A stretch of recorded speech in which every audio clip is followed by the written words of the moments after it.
CVR ఓం channel ప్రేక్షకులకు నమస్కారం. ఓంకార రూప అయ్యప్ప కార్యక్రమానికి స్వాగతం. అయ్యప్ప స్వామి హిందూ దేవతలలో ఒకరు. అయ్యప్ప స్వామిని హరిహర సుతుడని, ధర్మశాస్త్ర మణికంఠుడని కూడా పిలుస్తారు.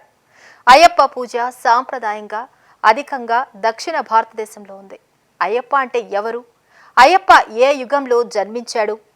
అమృతం కొరకు దేవతలు, రాక్షసులు కలిసి చేసిన క్షీరసాగరాల గురించి, శ్రీ అయ్యప్ప స్వామి వారి జన్మ వృత్తాంతం గురించి క్లుప్తంగా అందరికీ అర్థమయ్యే విధంగా సూక్ష్మ ప్రశ్నోత్తరాలకు తగు సమాధానాలతో వివరించడానికి ఈరోజు మన స్టూడియోలో ఉన్నారు ప్రముఖ ఆధ్యాత్మికవేత్త, జ్యోతిష్య శాస్త్ర నిపుణులు బ్రహ్మశ్రీ చంద్రమౌళి వెంకటేష్ శర్మ గారు. వారిని అడిగి మన సందేహాలకు సమాధానాలు తెలుసుకుందాం. గురువుగారు నమస్కారం. నమస్కారం. శరణమయ్యప్ప స్వామియే శరణమయ్యప్ప. ఓంకార రూప అయ్యప్ప కార్యక్రమంలో ఈరోజు సివిఆర్ ఓం ఛానల్ ప్రేక్షకులకు వారి ప్రశ్నోత్తరాలకు తమరు తగు సమాధానాలు వివరించగల ప్రార్థన. గురువుగారు, గురుస్వామి అంటే ఎవరు? గురుస్వామి ఎలా ఉండాలి? గురుస్వామికి ఏమైనా అర్హతలుంటాయా? గురుస్వామి అంటే ఎవరు? గురుస్వామి ఎలా ఉండాలి? గురుస్వామికి ఏమైనా క్వాలిఫికేషన్స్ ఉంటాయా అంటే ఉంటాయండి. ఒక 10th క్లాస్ చదవాలి, ఎగ్జామ్ రాయాలంటే మనం ఎగ్జామ్ రాయాలి. ఇంటర్మీడియట్కి వెళ్ళాలంటే ఇంటర్మీడియట్ రాయాలి. డిగ్రీకి వెళ్ళాలంటే డిగ్రీకి వెళ్ళాలి. పిహెచ్డీకి వెళ్ళాలంటే పిహెచ్డీకి వెళ్ళాలి. అలాగే ఒక గురుస్వామికి ఉండాల్సిన ఏమంటే తన యొక్క శిష్యుడిని, ఆ యొక్క తల్లిదండ్రులు అందరూ కూడా అంటే అప్పచెప్తారు. స్వామి, మా అబ్బాయిని, మా వారిని శబరిమలకి తీసుకెళ్ళి క్షేమంగా తీసుకెళ్ళండి అని చెప్పి అప్పచెప్తారు మాల వేసేటప్పుడు. అప్పుడు ఆ యొక్క బాధ్యత మొత్తం గురువుగారుగా స్వీకరిస్తారు. ఆ గురుగారు ఈ మాలాధారణ మంత్రాన్ని చెప్పి వేయిస్తారు. గురుగారికి కూడా కొన్ని క్వాలిటీస్ ఉండాలి. ఎవరైతే ఈ యొక్క అయ్యప్ప దీక్ష తీసుకుంటున్నారో ఆ మాల వేసుకునే గురుస్వాములు, మాల వేసే గురుస్వాములకి కొన్ని క్వాలిఫికేషన్స్ ఉండాలి. అదేమంటే మాలాధారణ మంత్రం, ఎలా మాల వేయాలో ఆ మంత్రం తెలిసి ఉండాలి. మాలా విసర్జన మంత్రం ఇది తెలిసి ఉండాలి. తర్వాత ఇరుముడి కట్టేటప్పుడు ఒక మంత్రం ఉంటుంది, ఆ ఇరుముడి మంత్రాన్ని తెలిసి ఉండాలి. స్వామివారి యొక్క సోదరులైనటువంటి గణపతి, కుమారస్వామి మరి అయ్యప్ప స్వామి వారి యొక్క అష్టోత్తరాలు తెలిసి ఉండాలి. స్వామివారి శరణఘోష తెలిసి ఉండాలి. స్వామివారి 18 నమస్కార శ్లోకాలు తెలిసి ఉండాలి. శాస్తా కవచం తెలిసి ఉండాలి. మేము చదువుకోలేదండి, మాకు ఇవన్నీ తెలియదండి అంటే మీరు సీనియర్ గురుస్వామిగా ఉంటారే కానీ మీరు గురుస్వామిగా ఉండరు. తెలిసిన వాళ్ళు చదివి తెలిసి మంత్రాలన్నీ తెలిస్తేనే మీరు గురుస్వామిగా డిక్లేర్ అవ్వండి. మీరు ఎన్నిసార్లు వెళ్ళినా ఇవన్నీ తెలియకపోతే మంచి భక్తులుగా ఉండండి, సీనియర్ స్వామిగా ఉండండి, కానీ గురుస్వామి కింద లెక్క వేసుకోకండి. ఇవన్నీ తెలియాలండి ఖచ్చితంగా. మీకు తెలిస్తే కదా మీ దగ్గర మాల వేసుకోవడానికి వచ్చే శిష్యులకి మీరు ఇవన్నీ తెలపగలరు. మీకు ఏమి తెలియకుండా శిష్యుడు ఉండాలంటే వాడికి కూడా ఏమి తెలియకుండా పోతుంది. కాబట్టి మీరు ముందు క్వాలిఫై అవ్వండి. శరణమయ్యప్ప. గురువుగారు, గురుస్వాముల సామాగ్రి అంటారు కదా, ఇడుముడిలో ఏమేమి తీసుకువెళ్ళాలి, వాటిని ఏమేమి ఎలా చేయాలి? గురుస్వామి గారు ఇరుముడి సామాగ్రి అంటారు కదా, ఇరుముడిలో ఏమేమి తీసుకెళ్ళాలి, దాన్ని ఏమేమి చేయాలి? మంచి ప్రశ్న కదా ఇది. ఇరుముడి అంటే 2 ముడులు. ఒక ముడిలో స్వామివారి అభిషేక సామాగ్రిలో, ఒక ముడిలో అమ్మవారికి సంబంధించి మన వంట సామాన్లన్నీ ఉండాలి. శబరిమలలో ఉన్నటువంటి స్వామికి ఎందుకు ఇరుముడి ఇస్తున్నామంటే సాక్షాత్ స్వామివారు మగిషి సంహారం చేయడానికి అడవికి వెళ్ళేటప్పుడు ఆ పందల రాజావారు తన మణికంఠుడికి నాయన నీకు ఆకలి అవుతుంది, దారిలో ఇవన్నీ వండుకొని తినరా నాన్న అని చెప్పి కొబ్బరిలో నెయ్యి పోసి డక్కన వేసి దింపి పప్పు, ఉప్పు, బియ్యం అంతా ఇచ్చి 2 మూటలుగా కట్టి ఇచ్చారు. కాబట్టి మణికంఠుడే వెళ్ళారనమాట. ఆయన ఎలా వెళ్ళారు? విల్లాలి వీరుడా వీరమణి కంఠుడా అని చెప్పి స్వామి ఇరుముడిగా పళ్ళికట్టు శబరిమలైకి కళ్ళుం ముళ్ళుం కాళ్ళకు మెత్త అని చెప్పి స్వామి వారి యొక్క ఇరుముడిని తీసుకొని వెళ్ళారు. ఆ కాళ్ళు ముళ్ళం, ఆ రాళ్ళు రెప్పలని కూడా తీసుకుని ఎక్కేటప్పుడు మనకి ఇబ్బంది కలగకుండా ఉండే ఆ ఇరుముడిలో 5 కొబ్బరికాయలు ఉండాలి. ఒక కొబ్బరికాయలో నెయ్యి నింపాలి. మిగతా 4 కొబ్బరికాయలు పిన్ ముడి అంటే వెనక ముడిలో వేసుకోవాలి. ఆ వెనక ముడిలో బ్లౌజ్ బిట్ అమ్మవారికి గాజులు, పసుపు, కుంకుమ, అభిషేక సామాగ్రిలనే ఉండాలి. ముందు ముడిలో ఒకే ఒక కొబ్బరికాయ ఉండాలి. బియ్యం ఉండాలి. స్వామివారికి సమర్పించే కానుకలు ఉండాలి. ఆ కానుకలు ఎవరైనా వేసి నల్లా తీసుకపోయి ఉండిలోనే వేయాలి, కానీ మేము వేరే వస్తువులు కొంటామని చెప్పి కొనకూడదు. అది స్వామివారి వస్తువులు. అందులో కాస్త తేనె, అటుకులు, బెల్లము, కచ్చర, కర్పూరం, అగరబత్తి అవన్నీ పెట్టుకుపోయి అక్కడ వెలిగించాలి. ఈ నెయ్యి అభిషేకమైన తర్వాత ఆ కొబ్బరికాయని హోమగుండంలో వేయాలి. ఇటుపక్క ఉన్న 4 కొబ్బరికాయని పంబా నదిలో ఇప్పి ఎక్కడానికి ముందు అందులో నుంచి 3 కొబ్బరికాయలు బయట తీయాలి. ఒకటి కన్నిమూల గణపతి దగ్గర కొట్టాలి, రెండవది శబరిపీఠం దగ్గర కొట్టాలి, మూడవది 18 దగ్గర కొట్టాలి. 4వ కొబ్బరికాయ యొక్క ఇరుముడిలో ఉంది చూసారా, దాన్ని మాలిగైపురత్తమ్మ దగ్గర దొల్లించి వదలాలి. మళ్ళీ వెళ్ళేటప్పుడు తిరుగు కొబ్బరికాయ అక్కడ కొట్టి రావాలి. ఇది ఇరుముడిలో ఉన్నటువంటి వస్తువులు. ఈ వస్తువులు ఏ వస్తువులో కూడా ప్లాస్టిక్ నిషిద్ధము. మీరు ప్లాస్టిక్ వేశారంటే దాన్ని అక్కడ పెట్టేసి వస్తే అది ఘోర కీకారణ్యం కాబట్టి వన్యమృగాలన్నీ కూడా దాన్ని సేకరించి తిని అవి మరణిస్తున్నాయి. కాబట్టి మీ ఇరుముడిని ఎకో ఫ్రెండ్లీగా ప్లాస్టిక్ ఫ్రీగా వాడండి. శరణమయ్యప్ప. గురువుగారు, భార్య గర్భవతిగా ఉన్నప్పుడు భర్త మాల ధరించవచ్చా? శబరిమలైకి వెళ్ళవచ్చా? ఏమండి, మా భార్య గర్భవతిగా ఉంది, నేను మాల వేసుకోవచ్చా, నేను శబరిమలకి వెళ్ళొచ్చా అంటే, ఎప్పుడైతే 5 నెలలు దాటిందంటే ఆ పిండానికి ప్రాణం వచ్చేస్తుంది కాబట్టి ఎనీ టైం డెలివరీ అయిపోతుంది. కాబట్టి ఆ పురుషుడు ఆ 1 సంవత్సరము దీక్ష లేకుండా ఉంటే చాలా మంచిది అని చెప్పడం జరుగుతుంది.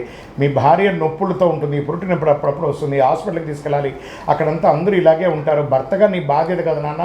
కాబట్టి భార్య దీక్షలో చక్కగా కడుపుతో ఉన్నప్పుడు ఆ 9 నెలలు సేవ చేసుకొని మీ ఇంట్లోనే మణికంఠుడు పుట్టబోతున్నాడు కదా, ఆ మణికంఠుడు అమ్మవారు పుట్టబోతున్నారు కాబట్టి అక్కడ సేవ చేసుకోండి. అది సాక్షాత్ అయ్యప్పకు చేసుకున్న సేవనే.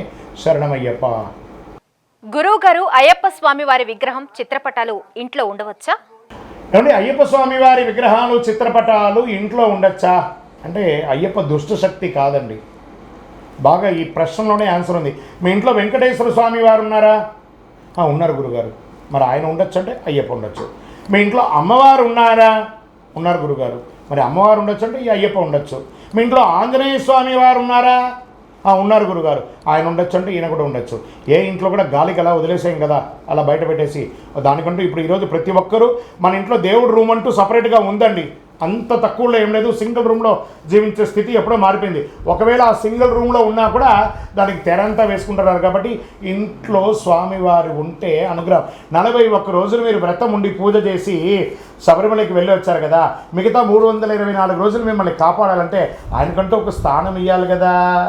కాబట్టి అయ్యప్ప స్వామి ఇంట్లో ఉంటే చాలా మంచిదే.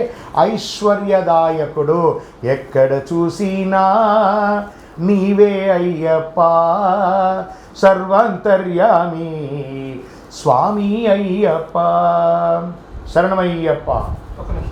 గురువు గారు, వృత్తిపరమైన డిఫెన్స్ వాళ్ళు, doctors, police department, security guards ఇలా తదితర సిబ్బంది వాళ్ళు దీక్ష తీసుకుంటే అక్కడి వృత్తిపరమైన నియమ నిబంధనలు పాటించాల్సి వస్తుంది కదా, మరి యూనిఫామ్ వేసుకోవచ్చా, వేసుకోకూడదా?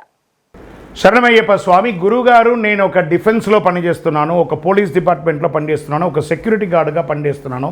మరి నేను దీక్ష తీసుకుంటే అక్కడ నియమ నిబంధనలన్నీ పాటించాల్సి వస్తుంది. నేను డిఫెన్స్లో ఉన్న నేను మంచు కొండలో, విపరీతమైనటువంటి మంచు కొండల్లో, మోకాళ్ళ లోతున్న ఐస్ గడ్డల్లో నేను అక్కడ పనిచేస్తానండి. అక్కడ నేను షూ కానీ ఇది కానీ వేసుకోకపోతే మరణించే అవకాశాలు ఎక్కువ ఉన్నాయి, ఫ్రీజ్ అయిపోతాను. నేను దీక్ష ప్రతి సంవత్సరం తీసుకుంటాను. నేను వేసుకోవచ్చా, వేసుకోకూడదా? లోకల్ సెక్యూరిటీ గార్డ్స్ కానీ, పోలీస్ ఆఫీసర్స్ కానీ ఇలా ఉన్న వాళ్ళందరూ కూడాను, ఇప్పుడు డాక్టర్స్ కూడా ఉంటారు, వాళ్ళ యొక్క ఆపరేషన్ థియేటర్లో కొన్ని తప్పదు కాబట్టి ఇవన్నీ కూడాను వృత్తిపరమైనటువంటి కండిషన్స్కి మారుగా అది వేసుకోకుండా ఉండకండి. మీరు వేసుకోండి. అందుకని వేసుకోమని చెప్పి బజార్లో తిరగకూడదు. అక్కడ అయిపోయిందా ఇమీడియట్గా మీ రూమ్కో మీ ఇంటికి రాగానే మళ్ళీ స్నానం చేసేసి యథావిధిగా దీక్షగా ఉండాలి. మీ వృత్తి కరెక్ట్గా ఉంటేనే మీరు జీవితం బాగుంటుంది. కాబట్టి వృత్తిలో మీకున్న కండిషన్స్ అన్నిటికీ కూడాను ఇలాగే చేయాలి. శరణమయ్యప్ప. గురువు గారు, గురుస్వామిగా నిత్యం ప్రతి సంవత్సరం క్రమము తప్పకుండా మాల వేసుకోవాలా? అనివార్య కారణాల వల్ల మధ్యలో తప్పనిసరి పరిస్థితిలో మానేయాల్సి వస్తే మానేస్తే ఏమైనా అవుతుందా? గురుస్వామి గారు, నేను రెగ్యులర్గా మాల వేసుకుంటున్నాను. ఒక 10-15 ఏళ్ళు మాల వేసుకున్నాను. మధ్యలో నాకు బ్రేక్ వచ్చింది. మా ఇంట్లో వాళ్ళ ద్వారానో ఇంకొకరి ద్వారానో కాస్త అనివార్య కారణాల వల్ల నేను మాల వేసుకోవాలి. దానివల్ల ఏమైనా అవుతుందంటే ఏమవుతుంది? ఏమీ కాదు. అనుగ్రహం వస్తుంది. శరణమయ్యప్ప. దానివల్ల తప్పు లేదు, దోషం లేదు. దానివల్ల ఏ విధమైనటువంటి అనర్థం కూడా జరగదు. నువ్వు ఎన్నిసార్లు రాలేదేంట్రా నేను బాధపడ్డా అయ్యప్ప, కనీసం రాలేదని ఒక తపనతో నామస్మరణ చేస్తున్నారు కదా, అది చాలదా? అయ్యప్ప మీకు అనుగ్రహం వచ్చినట్టే కదా. శరణమయ్యప్ప.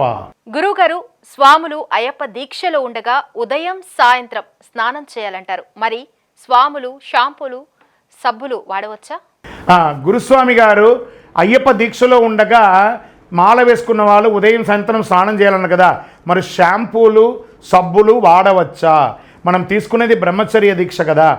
స్వామివారు మనలో ఉన్నారు, శుభ్రంగా ఉండాలన్నారే కానీ సోకులు ఉండకూడదు. ఇప్పుడు షాంపూలు బదులు సోపు బదులు సున్ని పిండి వచ్చింది, లేదా పంచగవ్యంతో తయారు చేసినటువంటి ఆయుర్వేదిక్ కొన్ని వచ్చింది. అలాంటి వాటిని వాడండి, దుర్గంధం రాకుండా ఉంటుంది. మీరు కావాలంటే చూడండి, మీ బట్టలు 4 రోజులు షాంపూలో సబ్బులో అవన్నీ పెట్టకపోతే దుర్గంధం వచ్చి మీరు వేసుకునేది మీకే కంపు కొడుతుంది. కాబట్టి ఈ పంచగవ్యంతో కూడినటువంటి వాటితో బట్టలు పిండుకోండి, మీ శరీరానికి కూడా పెట్టుకోండి, తప్పు లేదు. అందుకని షాంపూలు సబ్బులు వాడకూడదు, ఎందుకంటే అందులో ఈ కోడిగుడ్డు కానీ కొన్ని ఆల్కహాల్ కానీ మిస్ అవుతూ ఉంటుంది, కాబట్టి దాన్ని వాడకండి. శరణమయ్యప్ప. గురువుగారు, అయ్యప్ప స్వామి వారు బ్రహ్మచర్య పాటిస్తారా? గురుగారు అయ్యప్ప స్వామి వారి బ్రహ్మచార్య. ఈ మరి పూర్ణా పుష్కల నాదనే శరణమయ్యప్ప, ప్రభా సత్యగన్ స్వామియే శరణమయ్యప్ప అని అంటాం కదండి. మరి ఈయన బ్రహ్మచారి ఎలా అవుతారు అని అంటే, కలియుగంలో ఆయన బ్రహ్మచారి. ఆ కలియుగం కాకుండా మిగతా జన్మలు ఆయన 18 జన్మలు ఎత్తారు. అన్ని జన్మల్లోనూ ఆయన ఇక్కడ చూడండి, నేను పెట్టాను మీకు తెలియడానికి కోసమే. పూర్ణ పుష్కల మహాశాస్త్ర. మన దేవాలయంలో కూడా ప్రతి సంవత్సరం నవంబర్ 9వ తారీఖున కళ్యాణోత్సవం చేస్తాం. కేరళ రాష్ట్రంలోనూ తమిళనాడులోనూ ప్రతి ఊర్లోనూ ఈ స్వామివారు ఉంటారు. భాగ్యనగరంలో కూడా కళ్యాణోత్సవం జరుగుతుంది చక్కగా. తిరుపతి పట్టణంలో ప్రతి నవంబర్ 9 కళ్యాణోత్సవం జరుగుతుంది. మన ఆంధ్ర రాష్ట్రంలో కూడా స్వయంభూ పూర్ణా పుష్కల స్వామివారిని మెచ్చుకోవాలి. మనం స్వామివారి శరణఘోషలు చెప్తున్నాం కదా, పూర్ణా పుష్కల నాదనే శరణమయ్యప్ప. తర్వాత సత్యగన్ అని స్వామివారికి కొడుకున్నాడా? ఇదేం స్వామి అంటే మనం ప్రతిరోజు పాడుకుంటున్నాం కదా హరివరాసనం. అందులో 3వ పంక్తిలో ఏం చెప్తున్నాం? ప్రణయ సత్యకం ప్రాణనాయకం ప్రణద కల్పకం సుప్రభాంచితం. మనం ప్రతిరోజు చెప్పుకుంటున్నాం, మనకు తెలియకుండానే అవన్నీ కూడా చెప్పుకుంటున్నాం. స్వామి ఈ జన్మలో మాత్రమే బ్రహ్మచారియే కానీ గత అన్ని జన్మల్లోనూ ఆయన గృహస్థాశ్రమంలో ఉన్నారు, ఆయనకి కొడుకు ఉన్నారు, ఆయనకి అన్ని రకాలుగా ఒక్కొక్క అవతారంలో ఒక్కొక్క అమ్మవారు ఆయనకి ఉన్నారు. పూర్ణ, పుష్కల, శ్రీమదన, శ్రీవర్ణిని, ప్రభా, శుభకీర్తి అనే 6 దేవీరులతోనూ సత్యగన్ అనే ఒక కొడుకుతోనూ స్వామివారు ఉన్నారు. శరణమయ్యప్ప. గురువుగారు, దేవాలయం సన్నిధానంలో మాల ధరించి ఇడుముడి వేసుకొని శబరిమలై వెళ్తారు కదా, మరి దారిలో ఎక్కడైనా మాల విడవచ్చా? గురుగారు, నేను ఇక్కడ మా సన్నిధానంలో మా దేవాలయంలో నేను ఇరుముడి కట్టుకొని మాల వేసుకొని ఇరుముడి కట్టుకొని శబరిమలకి వెళ్ళానండి. నేను శబరిమలకి వెళ్ళి దారిలో వస్తుండగా ఎక్కడన్నా మాల ఇప్పేయచ్చా అంటే తప్పు కదా. ఆ వనరక్షక దేవత మీ ఇంటి ముందర మీరు కొబ్బరికాయ కొట్టేస్తారు, స్వామి నేను వెళ్ళి వచ్చేంత వరకు చూసుకోండి అని చెప్పేసి. మీరేమో అయ్యప్పగా వెళ్ళారు, వచ్చేటప్పుడు బోడిగుండుగా వచ్చేస్తారు. నేను తిరుపతికి వెళ్ళాను, బోడిగుండు కొట్టుకున్నానండి, ఇంకో చోటికి వెళ్ళాను, బోడిగుండు కొట్టుకొని వచ్చానంటే కాదు. ఎక్కడ మాల వేస్తే, ఎక్కడ ఇరుముడి కడితే మళ్ళీ అక్కడే వచ్చి అఖండ జ్యోతిని చూసిన తర్వాత మాల ఇప్పాలి. దారంబడి మాల వేసి ఇప్పేస్తే ఆ యొక్క ఉపయోగం ఏంటి? కాబట్టి ఎక్కడ మాల వేసుకుంటే అక్కడే వచ్చి విరమణ చేయాలి. శరణమయ్యప్ప. గురువుగారు, అయ్యప్ప స్వామి వారి తండ్రి ఎవరు, తల్లి ఎవరు? స్వామిని పెంచిన తల్లిదండ్రులు ఎవరు? అయ్యప్ప స్వామి వారికి తండ్రి ఎవరు, తల్లి ఎవరు? అయ్యప్ప స్వామి వారికి సాక్షాత్ పరమేశ్వరుడు, మహావిష్ణువు అవతారాల్లో ఒకటైనటువంటి మోహిని అవతారంలో ఉన్న మహావిష్ణువు అయినటువంటి మోహిని స్వామివారి యొక్క తల్లిదండ్రులు. మరి స్వామివారిని కలియుగంలో పెంచినటువంటి తల్లిదండ్రులు ఎవరు? స్వామివారిని పందల రాజుగా ఉన్నటువంటి ఆ రాజు పెంచాడు. కాబట్టి ఎలా రాజుకు దొరికాడు? గోరాడవిలో బాలునిగా సర్పము నీడలో తవలింప వేటకు వచ్చిన బాలునకు రాజునకు పసిబాలునిగా కనిపింప. ఆ రాజు పందల రాజు వేటకు వెళ్తుండగా పంపానదీ తీరంలో స్వామివారు ఆ యొక్క సర్పము నీడలో ఉన్నారు. తీసుకువెళ్ళి ఆ భార్యకు ఇచ్చాడు. వాళ్ళకి పిల్లలు లేరు, పెంచుకుందాము శివప్రసాదమని. అతని పేరు రాజరాజవర్మ. స్వామివారి యొక్క తండ్రి పేరు రాజశేఖర పాండ్యుడు రాజరాజవర్మ. ఆ అమ్మవారి పేరు, పెంచిన అమ్మ పేరు ఆర్యాంబాళ్. తల్లిదండ్రుల యొక్క పేరు, పెంచిన తల్లిదండ్రులు వీరు, జన్మ ఇచ్చినటువంటి తల్లిదండ్రులు వారు. శరణమయ్యప్ప. గురువుగారు, అయ్యప్ప స్వామి మాల ఎప్పుడెప్పుడు ధరించకూడదు, దీనికేమైనా నియమ నిబంధనలు ఉన్నాయా? ధరించకూడని అయ్యప్ప స్వామి దీక్ష ఎప్పుడెప్పుడు ధరించకూడదు, ఎప్పుడెప్పుడు దీనికి ఏమైనా నియమ నిబంధనలు ఉందా అని అంటే తల్లిదండ్రులు మరణిస్తే 1 ఇయర్ వరకు ధరించకూడదండి. భార్య చనిపోతే కూడా 1 ఇయర్ వరకు ధరించకూడదు. కూడా పుట్టిన వాళ్ళు దాయాదులు వాళ్ళందరూ కూడాను పుడితే చనిపోతేనే వాళ్ళకి 48 రోజులు ధరించకూడదు. ఇంట్లో ఏమైనా పురుడు వస్తే 11 రోజుల వరకు ధరించకూడదు. ఇవన్నీ కూడా ఉన్నాయి. ఆఖరికి ఫ్రెండ్ చనిపోయిన మాల ఇప్పి వాడి యొక్క దుఃఖ కార్యక్రమంలో పాల్గొని తర్వాత వచ్చి మళ్ళీ కంటిన్యూగా మొదటి రోజు నుంచి మళ్ళీ దీక్ష తీసుకోవాలి. చనిపోయిన వాడిని ఇప్పుడు చూడకపోతే ఎప్పుడు చూడలేం కాబట్టి దీక్ష విరమించడంలో తప్పులేదు. దీక్ష వేసుకోకూడదు కూడా ఇలాంటి సమయాల్లో. శరణమయ్యప్ప. గురువుగారు, మాల ధారణ చేసినప్పుడు పడి పూజలు తప్పకుండా చేయాలా? అంత స్తోమత లేని పేదవాళ్లకు ఏమైనా నియమ నిబంధనలు ఉన్నాయంటారా? మాలాధారణ చేసినప్పుడు పడి పూజలు చేయాలా గురువుగారు? తప్పకుండా చెయ్యాలా. మాకంత స్తోమత ఉంటుంది ఉండదు. మరి దీనికి ఏమైనా నియమ నిబంధనలు ఏమైనా ఉన్నాయంటే, మాలాధారణ చేసేటప్పుడు మనం ఇంట్లో 10 మందిని పిలిచి భోజనం పెట్టినా కూడా అది పడి పూజ కింద లెక్క అండి. పడి పూజ అంటే ఏదో హంగామా ఆర్భాటంగా చేసుకునేది కాదు. అవకాశం ఉన్నవాళ్ళు 10 మంది చూడాలి, 10 మంది ఆనందం పొందాలని ఆర్భాటంగా చేయడంలో తప్పలేదు. మనమందరం వెళ్ళి ఆ అద్భుతాన్ని చూడొచ్చు. అవకాశం ఉన్న వాళ్ళు పడి పూజ చేయండి, లేదా ఒక 11 మందికైనా పిలిచి ఇంట్లో భోజనం, లేదా ఆఖరికి ఒకే ఒక కన్యస్వామికైనా పిలిచి భోజనం పెట్టండి. స్వామియే శరణమయ్యప్ప అని చెప్పండి. అయ్యప్ప ఆనందపడతాడు. శరణమయ్యప్ప. గురువుగారు, అయ్యప్ప స్వామి వారి దీక్ష తీసుకుంటే ఉపవాస నియమాలు ఏంటి? అయ్యప్ప స్వామి వారి దీక్ష తీసుకుంటే ఉపవాస నియమాలు ఏంది? స్వామి నేను ఈ 40 రోజులు భోజనం చేయనండి అని ఒక వైరాగ్యంగా చెప్తాడు. సాక్షాత్ అయ్యప్ప నీ మెడ మీదకి వచ్చేసాడు కదా, ఆయన పస్తు పెడతావా? మిగతా రోజుల మట్టుకు ఉదయం, మధ్యాహ్నం, సాయంత్రం, రాత్రి అన్ని రకాల చెత్త వేసి బాడీ నాశనం చేస్తావు. ఆయన ఉన్నప్పుడైనా సాత్వికమైనటువంటి ఆహారమైనా కొంచెమైన ఆహారం తినాలి, కానీ అతిగా తినకూడదు. సాత్వికమైనటువంటి ఆహారం, కూరగాయలు, పండ్లు, భోజనాలు, కొంత అల్పాహారం, ఆయిల్ ఫుడ్స్ని అవాయిడ్ చేయండి. ఫస్ట్ బ్రహ్మచర్యం పోతుందండి దానివల్ల. ఆయిల్ ఫుడ్స్ ఆపేసేయండి. అమ్మలారా, ఈ భోజనం పెట్టేటప్పుడు అందరికీ ప్రార్థన చేస్తున్నారు. టీవీ చూస్తున్నటువంటి స్వాముల యొక్క తల్లులు, అమ్మ స్వాములు, మాలిక పెడతారు. అందరూ అయ్యప్ప మా ఇంటికి వచ్చారు, 18 రకాలు పెట్టాలి, 25 రకాలు పెట్టాలి. మీ కోరికలంతా అయ్యప్పల మీద పెట్టి వాళ్ళ యొక్క దీక్షని భంగం చెయ్యకండి. దయచేసి సింపుల్గా సాత్విక ఆహారం పెట్టండి. శరణమయ్యప్ప. మరి గురువుగారు, మధ్యాహ్నం మాల వేసుకున్న వాళ్ళు మధ్యాహ్నం నిద్రపోవచ్చంటారా? మరి మధ్యాహ్నము మాల వేసుకున్న వాళ్ళు మధ్యాహ్నం నిద్రపోవచ్చా అని అంటే ఆలోచించుకోండి. అయ్యప్ప స్వామి ఏమన్నారు? నువ్వు చేసే వృత్తిని ఒంటికి 1 గంట సేపు చేస్తే అది నీ ఇంటికి 2 గంటల సేపు చేస్తే నీ దీక్ష యాత్రకని చెప్పారు. కాబట్టి అలసట ఎక్కడి నుంచి వస్తుందండి? పని చేయండి, త్వరగా పడుకోండి, రాత్రి నిద్ర ప్రయత్నం చేయండి. మధ్యాహ్నం నిద్ర ఏందండి మరి ఘోరంగాను. శరణమయ్యప్ప. గురువుగారు, పిల్లలు మాల ధరించి స్కూల్, కాలేజ్కు వెళ్తే అది ఆడపిల్లైనా మగపిల్లవాడైనా యూనిఫామ్ ధరించవచ్చా, ధరించకూడదా? దీనికి మీరేం చెప్తారు? గురుగారు యొక్క స్కూల్కి వెళ్ళే పిల్లలు, అది మగపిల్లలైనా ఆడపిల్లలైనా ఎలా వెళ్ళాలి? కాలేజీకి వెళ్ళే మగపిల్లలు ఎలా వెళ్ళాలి అని అంటే, ఇది చాలా controversial question and typical answer. దీన్ని జీర్ణించుకోక తప్పదు. మిడిమిడి జ్ఞానంతో కామెంట్స్ పెట్టకండి. ప్రాక్టికల్గా అయ్యప్ప మాల వేసుకుంటే ఏం చేయాలి? నల్లబట్టలు వేసుకోవాలన్నా లేదా? అలాగే స్కూల్కి వెళ్ళాలంటే స్కూల్ యూనిఫామ్ వేసుకోవాలి. దానికి ఒప్పుకుంటేనే మీరు మాల వేసుకోండి, లేకపోతే మాల వేసుకోకండి. మేము మాల వేసుకుంటే స్కూల్కి నల్లబట్టలు వేసుకోకుండా యూనిఫామ్ వేసుకోమంటున్నారు అని ఆ స్కూల్ ముందర, కాలేజీ ముందర ధర్నాలు చేసి మీ యొక్క మిడిమిడి జ్ఞానంతో ఆ ఆర్గనైజేషన్ ఇబ్బంది పెట్టి మిగతా పిల్లల్ని చదువు లేకుండా చేయకండి.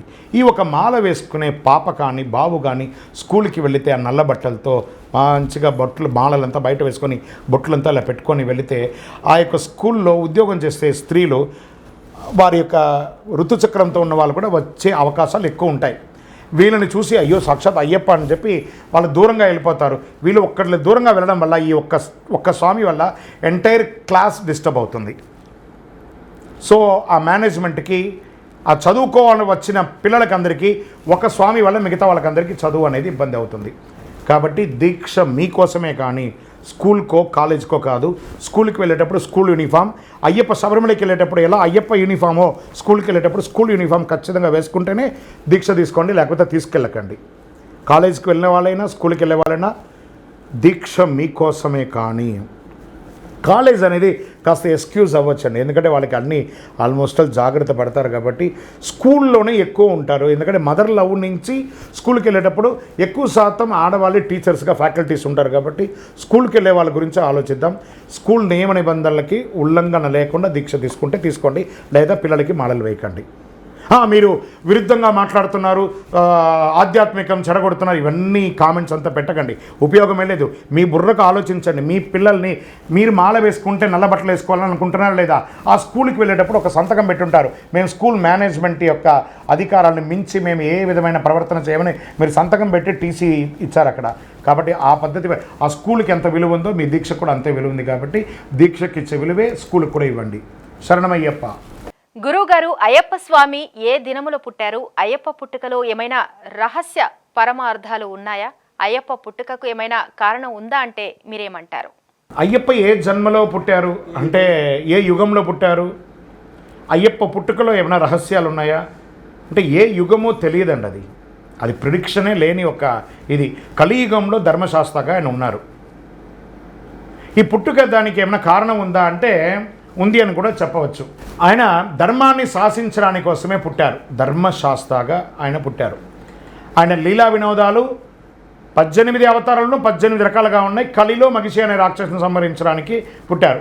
ఈ యొక్క క్షీరసాగర మదనంలో రాక్షసులకి దేవతలకి ఆ అమృతాన్ని చిలకడానికి కోసం వాసుకి తాడుగాను, మేరు పర్వతం చిలుకుగాను, సముద్రం కింద కూర్మ అవతారంలో మహావిష్ణువు దాన్ని కాపాడుతూ చిలుకుతున్నప్పుడు అమృతం వచ్చిన సమయంలో రాక్షసులకి అమృతం వెళ్తే అట్టహాసం అవుతుందనే ఉద్దేశంతో మోహిని అవతారంలో మహావిష్ణువు వచ్చి వారికి మాయమాటలు చెప్పి చక్కగా అమృతాన్ని ఇచ్చేసిన సమయంలో శివ విష్ణువుల యొక్క కలయికలో స్వామివారు వారి యొక్క చెమట బిందువు ద్వారా కలిసినటువంటి వారు అన్నమాట స్వామివారు.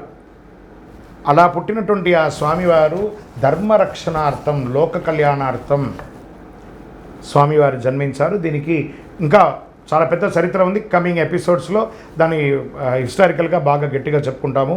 స్వామివారు పుట్టినటువంటి యొక్క అవతార లక్ష్యం ధర్మరక్షణ. ధర్మరక్షణకై అవతరించిన కర్మఫలములను అని ఎంత అనుగ్రహం ఇచ్చినటువంటి వారంటే ధర్మరక్షణ కోసమే మాత్రమే ఆయన జనించారు. శరణమయ్యప్ప. గురువుగారు, అయ్యప్ప స్వామికి నల్ల రంగులన్నా నల్ల దుస్తులన్నా ఎందుకంత ఇష్టము?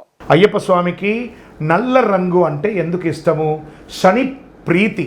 ఈయనకి ఏమన్నారు? శని ఈశ్వర శబ్దం కలిగిన వాడు కదా. ఆ శనీశ్వరుడు కూడా స్వామివారికి దాసులు. ఎలా అయినప్పుడు శని బాధా వినాశాయ ఘోర సంతాపహారిణే కనకాలయ వాసాయ భూతనాదాయ తే నమః. ఆ శని ఈశ్వర శబ్దం కలిగినట్టున్నాడు. ఈ స్వామివారిని పూజించడం వల్ల అర్ధాష్టమ శని, అష్టమ శని, కంఠ శని, 7.5 7.5 శని, జన్మ శని, అన్ని శని దోషాలన్నీ కూడా తొలగిపోతాయి. ఆ శనీశ్వరుడు అలంకార ప్రియుడు కాదు కాబట్టి పిచ్చివాడిలాగా ఎలా ఉంటే అలా ఉంటాడు. ఈ అయ్యప్ప మాల్లో కూడా మనం కూడా బాగా వేసుకొని జుట్టు వేరబోసుకొని చక్కగా పెద్దగా షోకుగా ఉన్న కదా, గడ్డం పెంచుకుంటాము, నల్ల బట్టలు వేసుకుంటాము, కాళ్ళకు చెప్పులు లెక్కన ఉంటాం, కింద పడుకుంటాం. ఇవన్నీ కూడా శనికి ప్రీతి. అవన్నీ కూడాను చేయడం వల్ల స్వామికి చాలా ఇష్టం. ఒక నలుపే కాదండి, ఆయనకి కూడా నీల వస్త్రధారియే శరణం అయ్యప్ప నిత్య బ్రహ్మచారియే శరణం అయ్యప్ప. స్వామివారి వస్త్రంలో ఏమేమన్నారు? ఒక నలుపే కాదు, నలుపు, ఎరుపు, తెలుపు, కావి వస్త్రము ధరించి అన్ని రకాల వస్త్రాలు ఉన్నాయట. నలుపు శని ప్రీతికి.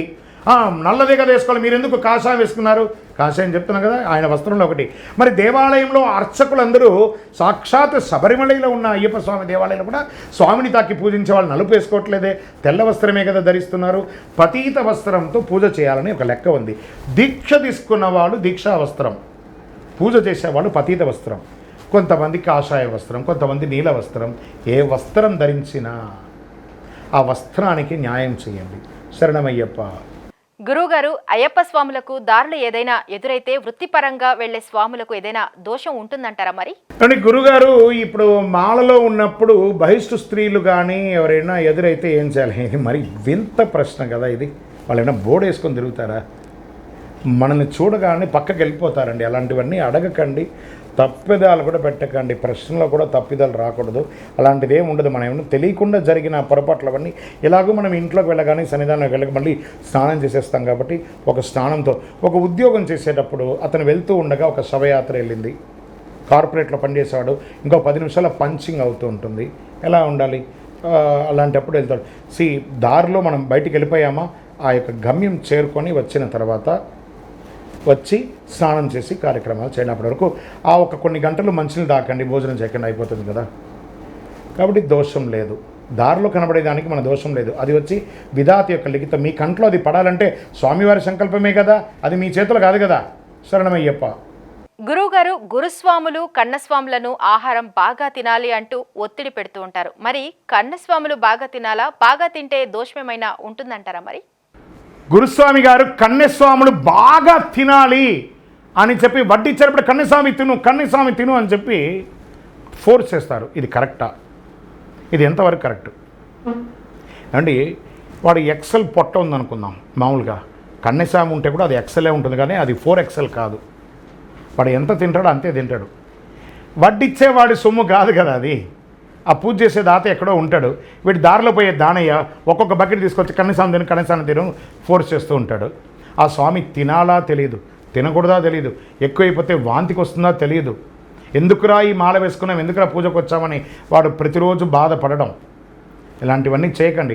ఇక మీద కన్యస్వామిగా ఉన్న వాళ్ళు నా వీడియో చూస్తున్న వాళ్ళు చెప్పండి, ఎవరైనా మిమ్మల్ని ఫోర్స్ చేసి బలవంతంగా వడ్డించారా, వాడి చేతిని లాగి అలా మీ ఆకులు కూర్చోబెట్టేసి మీరు లేవండి, తినండి చెప్పండి. ఏం దోషం లేదు దానివల్ల. మీ కన్యస్వామిని తర్వాత ఎక్కువ తినలేదు. సాత్విక ఆహారం కొంచెమే తినండి. మీరు తినరనుకుంటే చెయ్యి అడ్డంగా పెట్టండి, నేను తినను అని చెప్పండి. ఏ దోషం లేదు దానివల్ల. ఆ గిన్నెలో ఉంటే 10 మందికి పేదవాళ్ళకి ఆకలి అవుతుంది, కానీ ఆకులో ఉంటే కుక్కలు కూడా ముట్టవండి, ఎంగిలి ఆకులో. శరణమయ్యప్ప. మరి గురువుగారు, అయ్యప్ప స్వామి వారికి పట్టాబంధం ఎందుకు? గురుస్వామి యొక్క అయ్యప్ప స్వామి ఈ పట్టబంధం ఇక్కడ వేశారు చూస్తారా, ఈ పట్టబంధం ఇక్కడ ధరించున్నారు కదా, దీని అర్థం ఏంటి? దీన్ని పట్టబంధం అంటారు. ఎందుకు ఇది ధరించారు? దానికి ఏమైనా విశేషం ఏమైనా ఉందా? దీనికి శాస్త్ర ప్రమాణం ఏమైనా ఉందా అంటే, పందల రాజా వారికి ఈయన వరం ఇచ్చారు.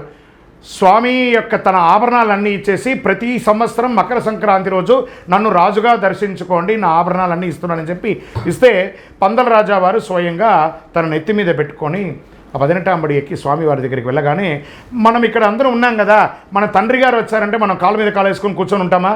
ఏం చేస్తాము? వెంటనే లేచి వారికి ఒక చైర్ ఇస్తాం కదా. అలాగే తనను పెంచినటువంటి రాజశేఖర వర్మ వచ్చారు కాబట్టి వారిని చూడగానే వారు లేస్తారు. అప్పుడే ఆ రాజుకి అంగవస్త్రం ఉంటుంది కదా, పట్టు అంగవస్త్రం తీసి కాళ్ళ కట్టేశారు. స్వామి, నువ్వు లోకరక్షకుడివి, నువ్వు నాకు పుత్రుడిగా ఉండొచ్చు, నువ్వు లోకరక్షకుడివి, ఈ లోకాన్ని రక్షించాలి కాబట్టి నువ్వు ఎప్పుడు పడితే అప్పుడు వచ్చి నువ్వు లేచి నిలబడకూడదని చెప్పి తన కాళ్ళకున్న మెడ మీద ఉన్నటువంటి బంధాన్ని స్వామి కాళ్ళకు కట్టేస్తారు. అప్పటి నుండి ఇప్పటి వరకు పందల రాజావారు సైడ్ నుంచి వచ్చి మొక్కుతారు, కానీ ఎదురుగుండా వచ్చి మొక్కరు. ఆ పట్టబంధం యొక్క విశిష్టత మన కోసం, ఈ కలిలో ఉన్న భక్తులందరూ కూడా క్షేమంగా ఉండాలి, స్వామి అనుగ్రహం ఇవ్వాలని పందల రాజావారు కట్టిన వస్త్రమే ఈ యొక్క పట్టబంధం, కాలబంధం. శరణమయ్యప్ప. గురువుగారు, మరి సివిఆర్ ఓం ఛానల్ ప్రేక్షకులకు ఇంత చక్కటి సమాధానం ఇచ్చినందుకు ధన్యవాదాలు. నమస్కారం. స్వామియే శరణమయ్యప్ప. చూశారు కదండి, ఇది ఈరోజు ఓంకార రూప కార్యక్రమం. తిరిగి మరో ఆధ్యాత్మిక కార్యక్రమంలో మళ్ళీ కలుసుకుందాం. అంతవరకు సెలవు మరి. నమస్కారం.